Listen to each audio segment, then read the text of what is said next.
Hello guys, welcome to Spotting Error series. You can revise whole grammar through this series with the best explanation. Let's start. हमारा जो पहला question है वो है Not one of his lectures have been printed. No error. अब देखते हैं इस क्वेश्चन के किस पार्ट में एरर है. ए पार्ट में एरर है, बी पार्ट में एरर है, सी पार्ट में एरर है या डी पार्ट. अगर कोई भी एरर नहीं उस क्वेश्चन में तो हमें डी पार्ट को टिक करना है. अब एरर है इसमें, जो एरर है वो हमारे बी पार्ट को लेकर के. अब बी पार्ट में जो यहाँ पे वर्ब यूज हो रहा है इसमें एरर है. अब देखते हैं क्या यहाँ पे एरर है. तो यहाँ पे एक स्ट्रक्चर यूज हो रहा है इस क्वेश्चन में. वो स्ट्रक्चर क्या है कि जहां पे भी जिस स्ट्रक्चर में भी वन ऑफ यूज होगा तो उसके साथ हमेशा प्लूरल नाउन. तो यहाँ पे प्लूरल नाउन हो गया, लेक्चर्स हो गया. तो ये बहुत सारे लेक्चर की बात की जा रही है, एक से अधिक लेक्चर. तो प्लूरल और सिंगुलर वर्ब. तो यहाँ पे लेकिन वर्ब कैसी है, प्लूरल है. तो यहाँ पे वर्ब हमें क्या यूज करना है, हैव के स्थान पे हैज यूज करना. तो यही यहाँ पे एरर थी. जो हमारी एरर है हमारे किस पार्ट में, बी पार्ट में. अगर इसको सही करना है तो हैव के स्थान पे हमें क्या यूज कर लेना, हैज यूज कर लेना. तो ये हमारा क्वेश्चन क्या हो जाएगा, सही हो जाएगा. चलते हैं अपने नेक्स्ट क्वेश्चन को. जो हमारा नेक्स्ट क्वेश्चन वो है are efforts are aimed to bring about a reconciliation. No error. अब देखते हैं इस क्वेश्चन के किस पार्ट में एरर है. ए पार्ट में एरर है, बी पार्ट में एरर है, सी पार्ट में एरर है या डी पार्ट. कोई एरर नहीं तो डी पार्ट में जाना है. यहाँ पे एरर है, जो एरर है वो हमारे बी पार्ट में. अब बी पार्ट में एरर किस चीज को लेकर के जरा हम वो समझ लेते हैं. तो यहाँ पे एक ईडियम यूज हो रहा है. यहाँ पे क्या है कि be aimed at something. Be का मतलब जो होता है is are am was were. तो यहाँ पे आर यूज हो रहा है तो मतलब बी का हो गया. फिर एम्ड, यहाँ पे एम्ड यूज हो रहा है. फिर एट समथिंग या डूइंग समथिंग यूज होता है. तो यहाँ पे जो टू है ये यहाँ पे गलत लगा हुआ है. यहाँ पे टू के स्थान पे हमें क्या कर देना है, ऐड कर देना. अगर टू के स्थान पे ऐड कर देंगे तो ये हमारा क्वेश्चन क्या हो जाएगा, सही हो जाएगा. अब ये बी एम्ड एट समथिंग या डूइंग समथिंग, इसका मतलब होता है to be intend to achieve something. मतलब कुछ प्राप्त करने का इरादा रखना. यहाँ पे क्या है, इस ईडियम का जो मतलब है उसका मतलब क्या है कि इंटेंड टू अचीव समथिंग, मतलब कुछ प्राप्त करने का इरादा रखना.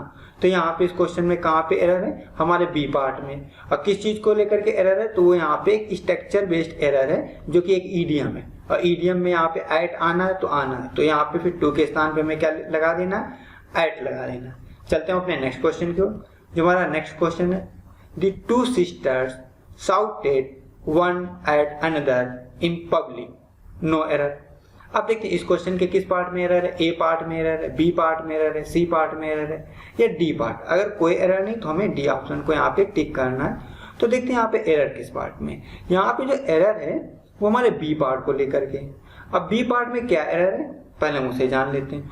तो यहाँ पे देखो टू सिस्टर हैं जो एक दूसरे पे ही क्या कर रही हैं, लड़ रही हैं. चिल्ला चिल्ला करके चिल्ला रही हैं. साउटेड का मतलब चिल्लाना, तो या तो लड़ रही हैं. तो यहाँ पे ये चीज समझनी है कि यहाँ पे वन अनदर की जगह ईच अदर का प्रयोग हुआ. अब ईच अदर कहता क्या है कि for saying that A does the same things to be as does this A. अब यहाँ पे क्या करा कि दोनों एक दूसरे पर सेम टाइम की बातें ही कर रहे हैं. वो उस पे चिल्ला रही तो वो उस पे चिल्ला रही. तो यहाँ पे वन अनदर के स्थान पर हमें क्या यूज करना, ईच अदर. और ये हमेशा जो ईच अदर होता है वो दो के लिए यूज होता है, और जो वन अनदर होता है वो दो से अधिक के लिए भी यूज होता है कि ईच अदर. तो यहाँ पे ईच अदर मतलब कि दो से अधिक के लिए भी इसको आप यूज कर सकते हैं. यहाँ पे जो इस क्वेश्चन का जो सेंस निकलता है उसके आधार पर यहाँ पे हमें क्या लगाना है, ईच अदर लगाना है. तो ईच अदर का मतलब कि वो ए और बी, मतलब कि दो सिस्टर हो गई. यहाँ पे एक सिस्टर ए, दूसरी सिस्टर बी, उनके बीच में आपस में वो क्या कर रही है कि पब्लिक प्लेस पर चिल्ला रही हैं, एक दूसरे पर चिल्ला रही हैं. तो यहाँ पे जो एरर है वो हमारे बी पार्ट में वन अनदर के स्थान पे क्या कर देना, ईच अदर. चलते हैं अपने नेक्स्ट क्वेश्चन की ओर. The whole country was suffering by a financial crisis. No error. अब देखते हैं इस क्वेश्चन के किस पार्ट में एरर है. ए पार्ट में एरर है, बी पार्ट में एरर है, सी पार्ट में एरर है या डी पार्ट. कोई एरर नहीं तो हमें डी पार्ट टिक करना. यहाँ पे एरर है, जो एरर है वो हमारे बी पार्ट में. बी पार्ट में क्या एरर है, सफरिंग बाय. तो यहाँ बाय के स्थान पे क्या होगा, फ्रॉम होगा. हम ये देखते हैं कि जब भी हम कोई एप्लीकेशन वगैरह लिखते हैं तो वहां पे हम क्या लिखते हैं, सफरिंग फ्रॉम. तो यहाँ पे होता है सफर फ्रॉम समथिंग. तो जब आप कंटिन्यूअस वही चीज को फेस कर रहे हैं तो फिर क्या हो जाएगा, सफरिंग फ्रॉम हो जाता है. तो यहाँ पे सफरिंग फ्रॉम समथिंग होगा, ना कि बाय होगा. इसका मतलब क्या होता है जरा वो भी ध्यान दे लो थोड़ा. To experience something unpleasant, for example pain, sadness, difficulty etc. मतलब कुछ आप ऐसी चीजें हैं, जैसे यहाँ पे फाइनेंशियल क्राइसिस की वजह से कंट्री क्या है, प्रॉब्लम में, तो एक चीज पेन कर रही है। तो यहाँ पे जो ये है, यहाँ पे सफरिंग बाय की जगह क्या हो जाएगी, सफरिंग फ्रॉम। तो जो एरर है वो हमारे बी पार्ट में। चलते हैं अपने नेक्स्ट क्वेश्चन की ओर। जो हमारा नेक्स्ट क्वेश्चन है, neither the mouse nor the lion were caught, no error. अब देखते हैं इस क्वेश्चन के किस पार्ट में एरर है, ए पार्ट में एरर है, बी पार्ट में एरर है, सी पार्ट में। इस तरीके के जनरली क्वेश्चन हमारे एग्जाम में पूछे जाते हैं कहीं ना कहीं, किसी ना किसी रूप में। तो यहाँ पे ये बहुत ध्यान देने वाली बात है, यहाँ पे ये कंजंक्शन यूज हो रहा है, नीदर नॉर। तो अब ये कंजंक्शन का रूल क्या होता है, पहले उसको जान लो। तो कह रहा व्हेन टू सब्जेक्ट कनेक्टेड, यहाँ पे ध्यान देना पॉइंटर पे कि जब दो subject connected with neither nor और ईदर और। तो यहाँ पे नीदर नॉर से दो सब्जेक्ट कनेक्टेड, एक द माउस एक द लायन। तो कह रहा है verb depends on nearest subject. तो जो ये वर्ब है वो नियरेस्ट सब्जेक्ट पे, तो दी लायन क्या हो गया, यहाँ पे सिंगुलर है, एक बात किया जा रहा है, एक लाइन की बात की जाए, तो फिर वर्ब के स्थान पे यहाँ पे क्या होना चाहिए, वाज होना चाहिए। तो जो एरर है वो हमारे किस पार्ट में हो गई, सी पार्ट में हो गई। अब ये जो कंजंक्शन है ये अल्टरनेटिव कंजंक्शन है, ये यहाँ पे ध्यान देना कि ये कौन से conjunction, alter, neither nor either or, not only but also, ये सभी जो कंजंक्शन होते हैं ये अल्टरनेटिव कंजंक्शन है। चलते हैं अपने नेक्स्ट क्वेश्चन की ओर।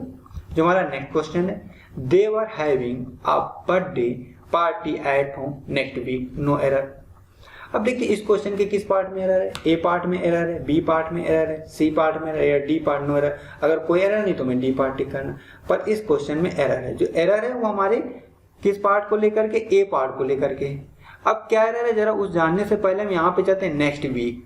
मतलब हम जो बात कर रहे हैं वो आने वाले सप्ताह की बात कर रहे हैं, ना कि किसी पिछले सप्ताह की बात कर रहे हैं। तो जब आने वाले सप्ताह की बात कर रहे हैं, नेक्स्ट वीक की बात हो रही, तो मतलब यहाँ पे जो बात हो रही है वो फ्यूचर की बात हो रही।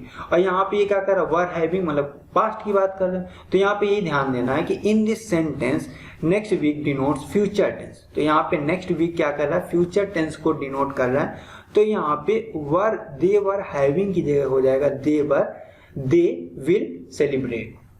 क्या हो जाएगा, दे विल सेलिब्रेट। तो जो हमारी एरर है वो हमारे किस पार्ट में, ए पार्ट में। चलते हैं अपने नेक्स्ट क्वेश्चन की ओर। जो हमारा नेक्स्ट क्वेश्चन है, the sceneries of Kashmir is very charming, no error. अब देखते हैं इस क्वेश्चन के किस पार्ट में एरर है, ए पार्ट में एरर है, बी पार्ट में एरर है, सी पार्ट में एरर है, या कोई एरर नहीं तो आपको डी पार्ट टिक करना है। तो यहाँ पे एरर है, जो एरर है वो हमारे ए पार्ट को लेकर के। अब यहाँ पे क्या एरर है उसे हम ध्यान दे लेते हैं। अच्छा ये भी यहाँ पे ध्यान देना है कि ये भी क्वेश्चन जनरली वनडे एग्जाम में पूछ लिए जाते हैं। तो यहाँ पे जो ये ध्यान देने वाली बात है वो ये है कि ये सभी, चाहे हम बात करें सीनरी की, चाहे पोएट्री की, चाहे ज्वेलरी की, चाहे स्टेशनरी की, ये सभी हमारे अनकाउंटेबल नाउन है। ये सभी हमारे क्या है, अनकाउंटेबल नाउन है। और अनकाउंटेबल नाउन ऑलवेज सिंगुलर होते हैं। ये हमेशा कैसे हमें यूज करने, कहीं पे भी यूज करने तो हमें हमेशा सिंगुलर फॉर्म में यूज करना, इनका प्लूरल फॉर्म होता ही नहीं। जब प्लूरल फॉर्म ही नहीं होता तो फिर हम प्लूरल कैसे किसी सेंटेंस में बना के यूज कर सकते हैं। तो यहाँ पे जो एरर हो गई वो हमारे क्या हो गई, इसके प्लूरल फॉर्म को लेकर के हो गई। जब ये अनकाउंटेबल नाउन है, इनके कभी भी प्लूरल फॉर्म नहीं होगा, तो इस वजह से जो एरर है वो हमारे ए पार्ट में। चलते हैं अपने नेक्स्ट क्वेश्चन की ओर। जो हमारा नेक्स्ट क्वेश्चन है, all doubts are clear between you and I, no error। अब देखते हैं इस क्वेश्चन के किस पार्ट में एरर है, ए पार्ट में एरर है, बी पार्ट में एरर है, सी पार्ट में या डी पार्ट। अगर कोई एरर नहीं तो मैं डी पार्ट टिक करना। तो यहाँ पे एरर है, जो एरर है वो हमारे यहाँ पे सी पार्ट को लेकर के। अब सी पार्ट को लेकर के क्या एरर है वो जरा जानते हैं। तो यहाँ पे आ रहा है ना बिटवीन, तो बिटवीन यहाँ पे जो आ रहा है यू एंड आई, तो यू एंड मी होगा। यहाँ पे क्या होगा, यू एंड मी, क्योंकि यहाँ पे सेंटेंस में इसके बाद ऑब्जेक्टिव केस का यूज करना। और आई क्या है, आई एक सब्जेक्टिव केस, या यूं बोल दो कि नॉमिनेटिव केस है। तो यहाँ पे हमें जो यूज करना वो क्या, ऑब्जेक्टिव केस यूज करना। तो जो एरर है हमारे किस पार्ट में, सी पार्ट में। Thank you. Please like, share and subscribe my YouTube channel. Thank you once again.